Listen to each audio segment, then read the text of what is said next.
menyempatkan diri, meluangkan waktu untuk bersama-sama masjid baik-baik ini dalam rangka peringatan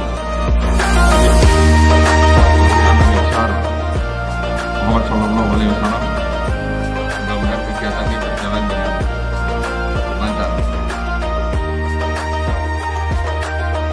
Alhamdulillah Bapak Ibu, siang hari ini atau pagi hari ini kita datang dalam rangkaian kegiatan memperingati Maulid.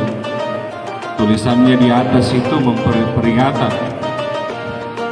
Saya tidak pernah sepanjang menghadiri ceramah Maulid belum pernah dapat tulisan di spanduk itu perayaan Maulid. Rata-rata tulisannya peringatan. Kenapa? Karena memang hari ini kita tidak dalam rangka merayakan, kita dalam rangka